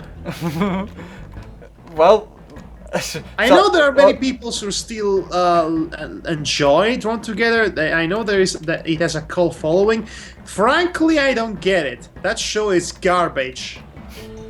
I'm not gonna say much on it, other than the fact I have watched it and I don't care for it, but I also do not hate it. Well, here's the thing. I used to like this show when I was 16. Oh gosh. And angry at the world, and at the time I thought, oh look, they are taking these classic characters that I know and loved as a child, but they are bastardizing them, making them mean-spirited, and there's violence and gore and death and pedophilia and necrophilia. This is so edgy, you guys. This means that automatically I find it funny. That has nothing to do with the fact that I'm a teenager and I'm angry with the world. Because I'm a teenager. Yes, so that's pretty much the appeal of Drawn Together explained to you in a sentence. It's more of it's definitely more of a Big Brother parody mixed with, just putting all the styles of cartoons into one roof. Which if it was a better written show, it could have been a clever idea at the time. But it was basically South Park without the fuck-used satire of South Park. It was basically mean-spirited and all over the place for the sake of being mean-spirited. Yeah, like I said, I don't care for it, but I do not. But it's a show that I just do not care so much for that I just don't have a view on it, because it's just that's what it is. It's just a show, just to. It's a bad show. Oh, and they had a movie at some point. They had a movie? Yes, Mr. Enter is going to review that film at some point, and judging from what he said up until now, it's driving him crazy. Oh my lord! But to write about it. But yeah, just to recap on something I was going to say earlier before I got into this conversation. Sorry, Drawn, you can't be neighbours with together anymore. Because apparently Madhog, the landlord Madhog, has deemed that you two words cannot be together anymore. Yeah, I am the evil landlord with a twirly mustache. and I like saying, yeah, you cannot pay rent, you're out of here. Yeah, where is the rent? I must have the rent. Unless you marry me. No, I don't want you. Nobody wants you. Nobody needs you. Now that's the biggest thing. Nobody needs this. Yeah, it's quite sad, isn't it, in that regard? Yeah, wait, I'm trying to remember. Oh yeah, because I was saying how Twilight and Zoe were drawn in the same picture. Devar, are you a Zoe or a Zelda? It's a BoJack Horseman reference that I couldn't help but make because you mentioned the name Zoe. Once you get to actually watch the show, you will get it. Okay. Do you want to know a really funny thing about BoJack Horseman, or at least my experience with BoJack Horseman? Yeah, what was it? I accidentally watched the second season before the first one, believing it was the first season. Wow, really? Yes, and you know what? It never once occurred to me that it was not the first season, because it did such a great job in re-establishing these characters and their own ever-recurring deals that it was so organic, it actually felt like a first season. That's how good and tightly written this show is. That's so right. when I actually got to see season 1, it felt like a prequel. and it was just as good. That's amazing when a show can do that. Yes, this show is really good. It speaks volume about how well written it is. If I can just watch any number of seasons in any number of order and still get a satisfying experience out of it. Let me yeah. Okay, we have a key here, and an enemy that wants to eviscerate my face. I don't know whether I would. I don't even know whether eviscerate is the right word for it. No, when you say eviscerate, you mean the entire physical experience. If it's just the face, then it's most likely going to rip your head apart in 2 parts. That is. Yes, it rips my face in 2 parts, and we have to wait like 5 months for the second season of my face. Wait, are you wait, is that a commentary on Ruby? No, it's not a commentary on Ruby. Speaking of Ruby, Volume 3 is starting up. Oh yeah, I was quite surprised to hear about that, considering Monty Oum sadly passed away. I know, it was a tragedy, and I thought to myself, well, Monty Oum was basically one of the very best battle choreography animators ever was. So really, following that act would be super hard. But I'm actually glad to see that they were not deterred from continuing his work. That they are confident enough in this project and in their ability that they would actually want to live up to the name of Monty Oum. And that's actually an inspiring tale in its own right. And to be honest, I was actually getting quite into Ruby at the end of Season 2, or as I like to call it, the second part of Season 1, because it actually feels like a season finale this time around. Yes, I actually thought that as well. Because I never got that. They said Season 1 was Season 1 and Season 2 is Season 2, but it's more Season 1 Part 2. Yes, because honestly, the finale of season 1 was about as underwhelming as a season finale can possibly get. It was more like a halfway point of a series. Yes, it didn't feel like anything was accomplished, and it just felt like okay, a new character was introduced, and there was a battle that showcased their ability, and that's that. That doesn't really work as a season finale, now does it? No, it definitely doesn't work as a season finale. Anyway, I've gotten cautiously excited about Ruby. I think I like it overall, but I enjoy it for what it is, and I really welcome a volume 3. And even though it's going to be basically a typical tournament arc, I really didn't know anything about. I've seen the trailer. It's a tournament arc. Well, to be fair, they were foreshadowing this tournament in the first 2 seasons, so... To be honest, I'm actually intentionally kept myself blind to that knowledge. Well, it shouldn't be a surprise. I mean, they foreshadowed this tournament already in the previous episodes. Oh yeah, so I know that. You know it was going to come. I know it was gonna... I know, but still, let me think now what I was gonna say, because... Oh good, I've exploded the man.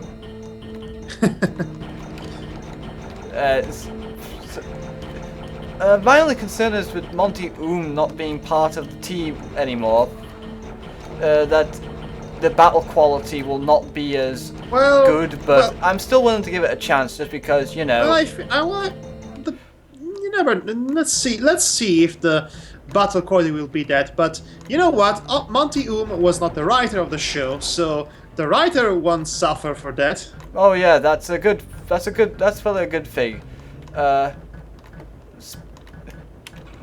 I actually think it's quite amazing that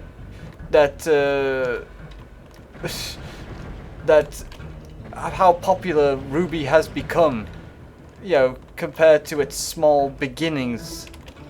Well, if you think about it, this show never had small beginnings because it was hyped and overhyped to death and back even before it began.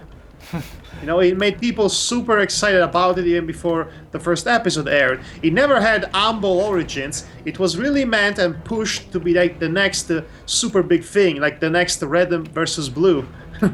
Really. Which is funny you say that. Because it's still continuing, I know. I stopped watching it a long time ago. Oh gosh, what am I gonna do? Wait, do I have invincibility on me? Oh yes, I do. I hope that's the invincibility ring. Well, maybe it's the sepia colored screen edition power that turns everything into sepia because it's old-timey, I guess. Because time is eternal. Okay, shall we do one last level before calling this thing off? Yeah, pretty much. I think the reason I say it's small beginnings because to me Monty Oum was just this small animator guy who did fan works mostly.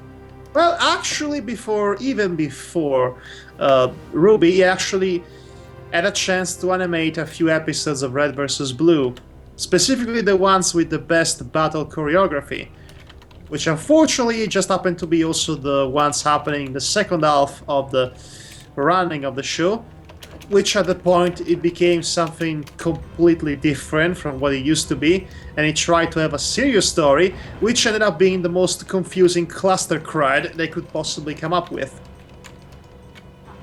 And I mean seriously, there is this My Little Pony Red vs. Blue crossover fanfiction that actually makes far more sense than the actual show at that point. And it's actually far more entertaining and fun to read and engaging, you know, in spite of the absurdity of the crossover itself.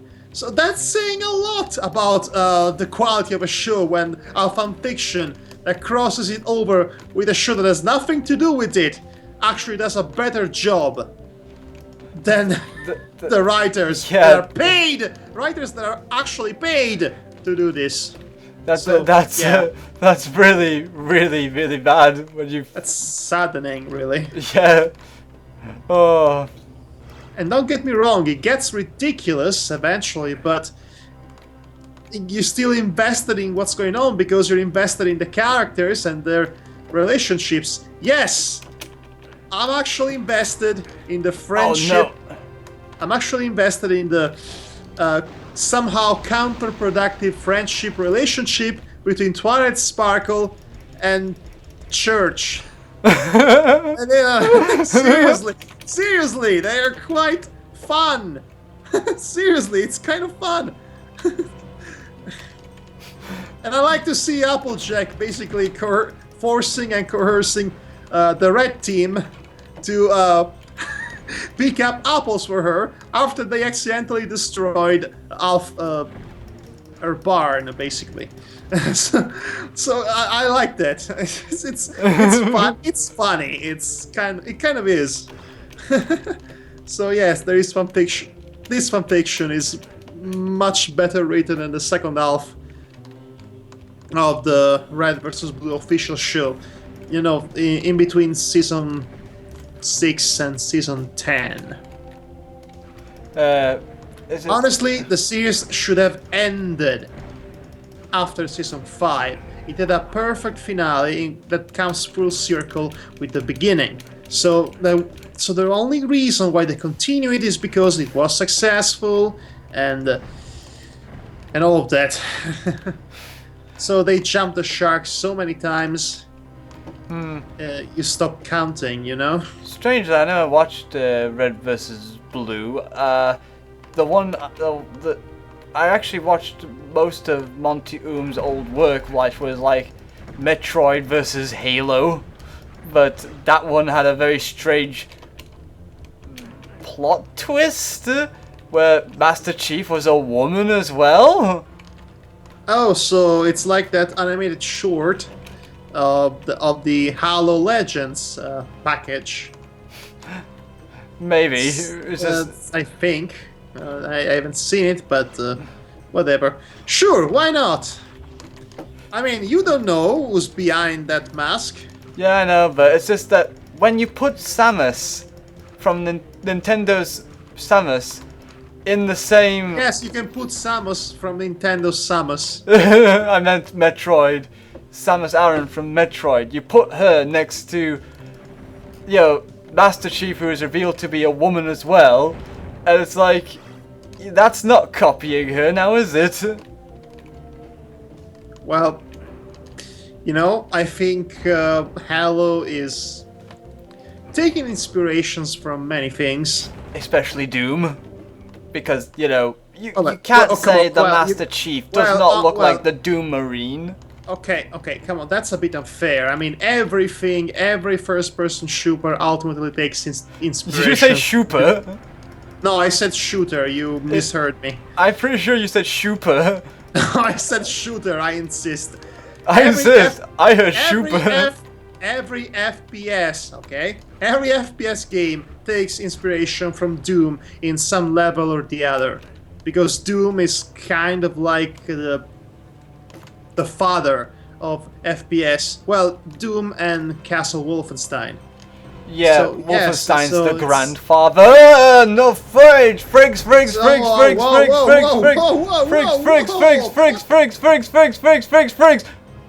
Okay, so this is happening now. Okay, you best bring up the big guns. Ah. Oh, the door fell on me. That's what happened. Oh gosh, wait. I don't have the rig. What's this? The ring of power. Oh gosh.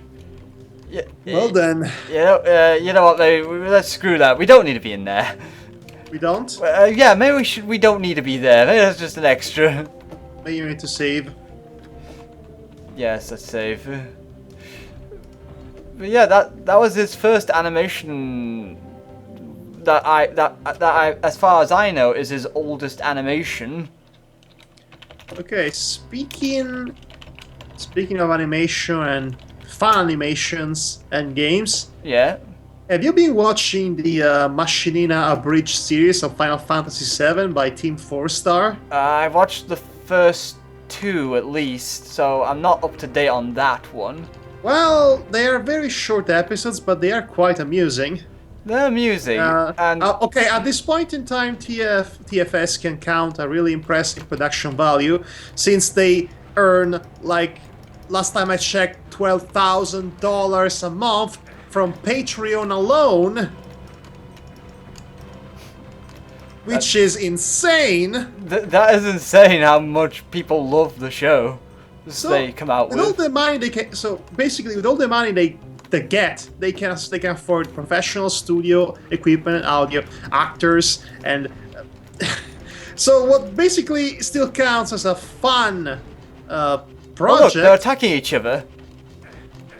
Now is basically has the production value of a small-time TV show,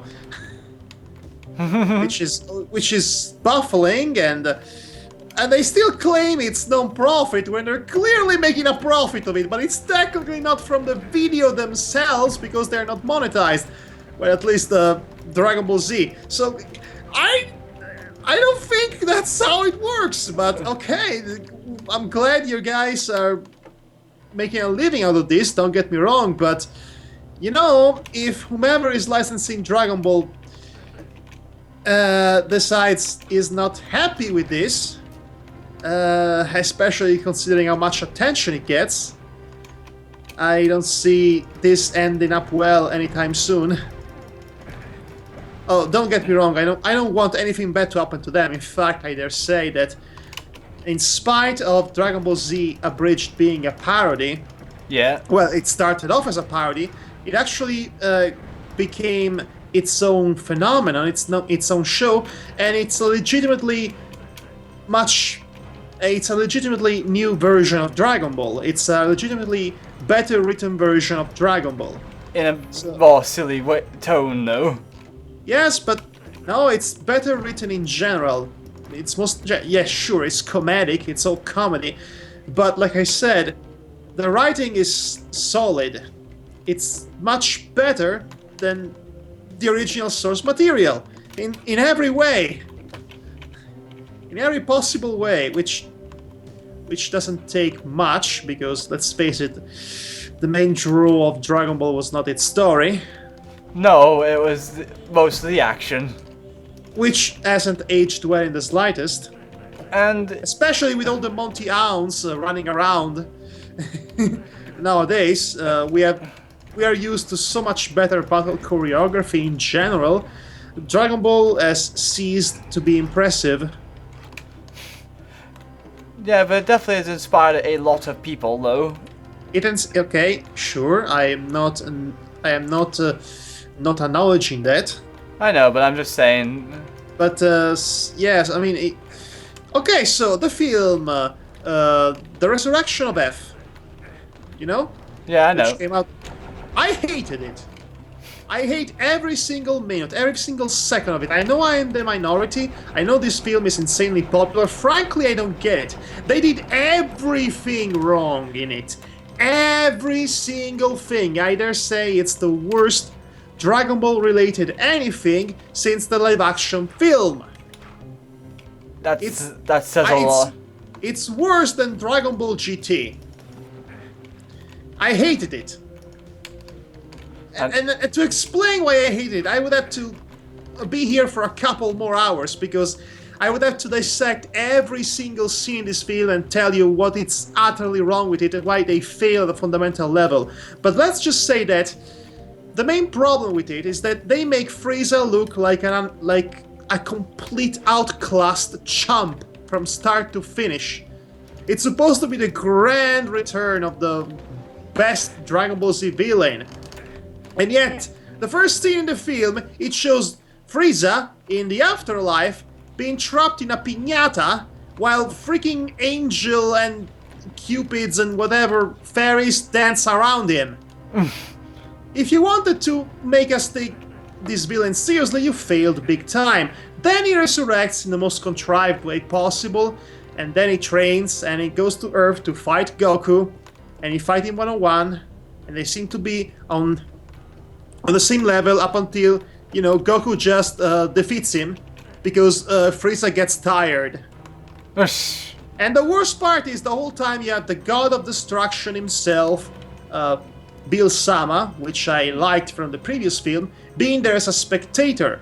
And you get to see Frieza acting like a scared kitten in the presence of the God of Destruction, which further really kills any momentum the villain could have had, and it kills the film at a stakes and suspenseful level, because there is literally nothing to fear about this villain, because he's outclassed and outmatched by everyone. Even Vegeta is stronger than him at this point.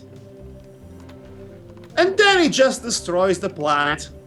But no problem, because we travel back in time and prevent him to do so. Oh gosh. And it feels like, and at this point, it's just a complete lack of a payoff.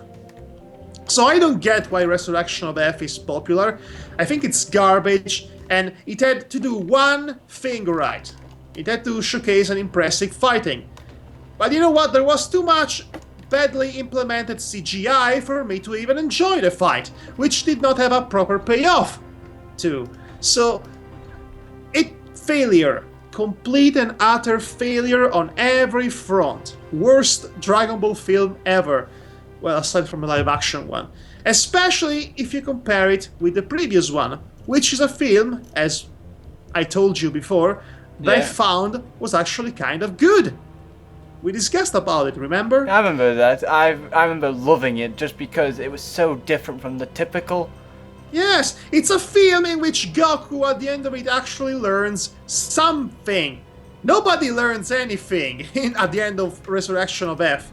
In fact, okay, a theme that this film had is that it seems to foreshadow the idea that Goku and Vegeta will have to learn to fight together as a team in order to, you know, have the better of an otherwise difficult villain. But at the end of it, nope!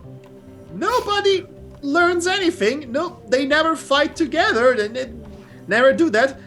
They just tell you that we'll never be fighting together. Never, ever, ever. Nobody learns anything. At this point, I am just so dejected. So, not only this, but it seems like to even kill the growth that Goku had as a character in the previous film, because now he's even stronger and he's getting training from the guy who was the master of the God of Destruction, Whis. Really? Yes, Whis is training them. And also Whis can basically rewind time if there's need to be. So, you know, we didn't have enough Deus Ex Machina in this series already. So, like I said, Resurrection of F, I did not like it in the slightest, and I don't see how fans could have liked it, because of how everything about it is wrong. Because, okay, even the one fight with Goku and Vegeta and Frieza doesn't have a satisfying payoff, and all the CGI is so distracting, and every single time this film makes Frieza look like a chump. What? It cannot, and you can't get invested in the fighting and in the drama of the situation, because like I said, you can't take Frieza seriously as a villain anymore, because everyone outclasses him. It's just, that just sounds really. Ah no. Well, at least I saved it earlier at some point. Yes, at some point. Good luck finding it. No, I've it. There we are, doomed to the death. Right. Now, folks, we have. So that's my beef. That's my beef with Resurrection of F. It's a terrible film, and it's also a terrible sequel to an otherwise decent Dragon Ball Z iteration. Can we also talk about how the Dragon Ball Super kinda screws up what made the movie good as well? Yeah, with the one with, you know, the Battle of the Gods. Yes. because they decided to change how things went in it, and I didn't like it one bit. So have you seen Resurrection of F? I've not seen Resurrection of F, but I have seen Dragon Ball Super. Oh, yeah, you know what? I am not watching that. It's clearly just rethreading the same path of the Battle of the Gods film, so I really no reason to watch an elongated, more diluted version of an hour-long film. Oh, it's not diluted. They changed everything that happened in it. So, like, Bulma's party does not take place in a garden, but rather on a boat. That doesn't seem important. Yes, which is not important, to say the least, but, let's see, there were other changes made. I'm trying to remember all these changes, because there were so many of them. But, I remember not liking any of it, because it seemed like it was less grandiose about the whole thing. So what happens? I'm trying to remember now because it's been a fair few weeks since I've seen it. Oh, that's it. One, you know how the ending of it basically has Goku lose and yes, and you know he loses and he learns an important lesson about the impossibility of being the strongest, because there will always be someone stronger than you. Yeah. And that's an important and humbling lesson that his character needed to learn like 20 years ago. Yeah. Well, take that. You know, all the scene that was good about it, like, Lord Bill's basically acknowledging Goku's, determination for the planet he loves. Instead of having that, he basically is about to destroy the Earth, but then falls asleep.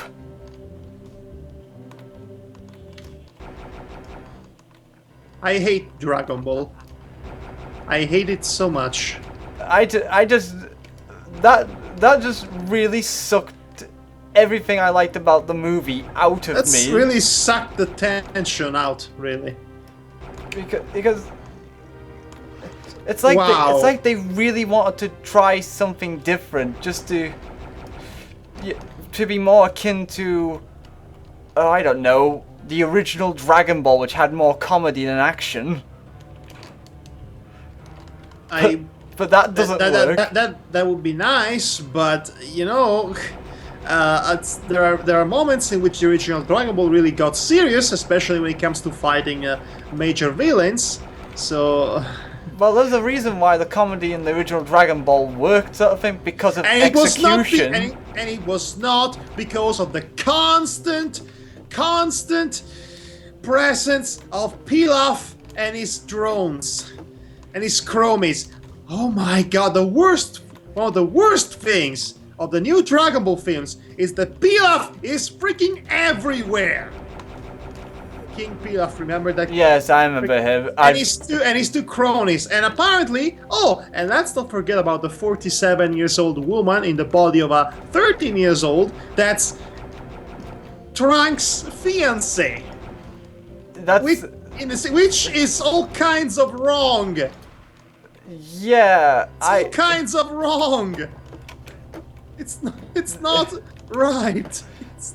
She's a 47 years old woman. She might have a body of a child, but she has the mind of a 40-something woman, and she's the fiancé of a 13 years old boy. Does that sound healthy to you? Nope. Does that sound good to you? Definitely not. Every scene with them is the most annoying, screen time consuming thing that will ever have the misfortune to suffer. I hate them. I wish them death, burning death in hell. Ugh. So yeah, it's not looking good for Dragon Ball right now.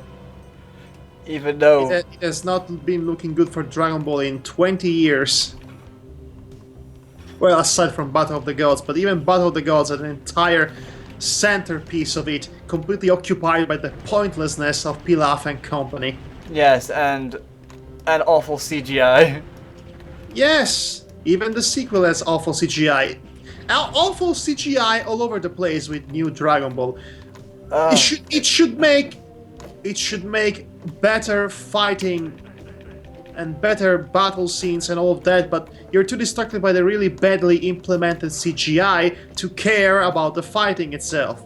Again, it's like what you said, the Japan wants to marry these two together, but it's like, it doesn't work. No, the sad thing is, I've seen well-implemented CG in a traditional animation. Just to watch the entirety of Memories, for example. The only time they could be doing it. They could do it, but for some reason, 90% of the time, they do such an awful job. I mean, the only time I saw good CG mixed in with traditional, mixed with animation, 2D animation to be exact, was Tales of Vesperia, which was one scene, mind you. Well, actually, no, some of the enemies were CG. That was the best I saw. You know, but then again, I'm not the best to be asking about animation because, despite the fact I appreciate animation a lot, I'm not very good at seeing small details.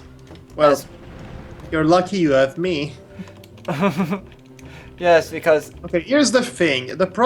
Most of the problems related to mixing up CG with traditionally looking animation is a mentality rather than a lack of talent or a wrong technique. Is the idea that of recreating backgrounds and objects in 3D and implementing them with, say, traditionally animated characters and whatnot. Yeah. That barely never works. In fact, more often than not, it looks completely jarring. Now, what a good animator would do is using CGI to outline some details of a traditionally drawn and animated object, in order to facilitate a smooth implementation of said object in the rest of the world. And again, I've seen Japan being able to do that with Memories, which is a film that had a high budget, but then again, there are other Japanese animated films that have a high budget, but they look terrible because they don't know how to mix well the techniques. Case in point, you have the awful reboot of Cyborg 007, which isn't just a terrible film, terribly animated film in its own right, it is also the worst reboot in the history of reboots. But that's another story altogether. Yeah. Speaking of... If yeah. you see the CG models of the characters, basically they were cel-shaded on a close-up. They look worse than a PlayStation 2 cutscene. Well, that's really bad. That's really, really bad. Speaking of, let me just say this before I go through this portal here. Speaking of remakes, reboots, and all that, Day of the Tentacles is getting a remake, and they've released a few screenshots of it already. Well, you told me about that. A remastered version. Yeah, but they released... basically means an HD remake. Yeah, but they actually released screenshots of what it will look like. Thankfully, they're keeping true to the style, but only updated it graphically speaking, so rather pixels. They're using actual drawn characters. Ooh. Yeah, so they're staying true to it. So unlike, say, Monkey Island, which completely botches remastering, in my view. Well, the good thing about the remastered version of Monkey Island is that you can still play them with the original aesthetics. Oh yeah, apparently. Which is good if you did not have a copy of the game of your own anymore. Yeah, that is true. But they are doing the same with Day of the Tentacle as well, actually, now I think about it. So you can play either with pixels or the drawn style. Well, I still have the original game in my collection, so there would be no point for me to play it. I would buy it, if anything, to basically test out how the new version of the game feels like. Yeah, I would. Mind you, though, I would wonder though if they're gonna reuse all the voice work. I think the voice work could use a little bit of an improvement. What, a bit of an update? Considering it was a voice work from 1993, and at the time games had barely begun to have an actual, voice work behind them. Yeah. And it was not the best. Case in point, Resident Evil 1. Well, Resident Evil 1 was a game for like 5 years later. 94, 95, 96, from 3 years later at the very least. So, yeah. No, wait, 97. It was from 97, I think. Which is kind of funny in my view, because I hope this isn't Chris's blood. No, actually, no. See, here's the problem. It's the same problem that America always had with voicing homemade products versus dubbing foreign products. Yeah. You see, the voice work made for national products will always be better than the voice work localized products, especially from Japan. I mean, see cartoons versus anime, see American video games versus Japanese imported video games. Yeah. And Resident Evil was Japanese. So, like I said, it's like they have less money to spend on quality voice acting because of the foreign import policies and whatnot, and they end up doing a horrible job. Really? I thought it was basically because in the original Japanese version, I thought they kept the English voice actors but subtitled it in Japanese because it was meant to be a homage to the B horror genre of movies. And you know how Japan loves their Western, movies. They just hired a terrible team to dub then. Yeah. Doesn't really change the argument here. No, but still. Anyway. Don't think there's anything else for me to add, but so we got through that level. MADPlay remastered. That's lovely. Yes, that we're remastered now. Well, I guess we're done for tonight, you guys. This has been a lovely conversation. Yes, it has been a lovely conversation. We should do this more often. It's kind of relaxing, and also we get to explore and talk about various topics at length and express our opinions about things, which is always a great thing to do, especially on the internet, expressing individual opinions about things. Everybody loves to hear that. Yes, as long as it's not an oppressive opinion, that's basically... No, as long as it is an opinion that's not popular, as long as it is an opinion that's different from your own. The internet. Land of opportunities. Earthbound sucks! Should we continue Earthbound, speaking of which? Yeah, we probably should at some point. And next to Katawa Shoujo. Oh yeah, Katawa Shoujo! Oh, we need to continue that too. Oops. Whoops, indeed. Oh, so many games we need to be playing right now. Oh yeah. and a certain fanfiction we should be reading right now, but we kind of don't care anymore. Yeah, as of this moment in time. So yes, this was us drowning completely the game Heretic to discuss about random things that pop out in our brains. I hope you enjoyed it for what it is. Even if mine only half comes out, shyly comes out the door going like, I have this to say, and then just pops back in.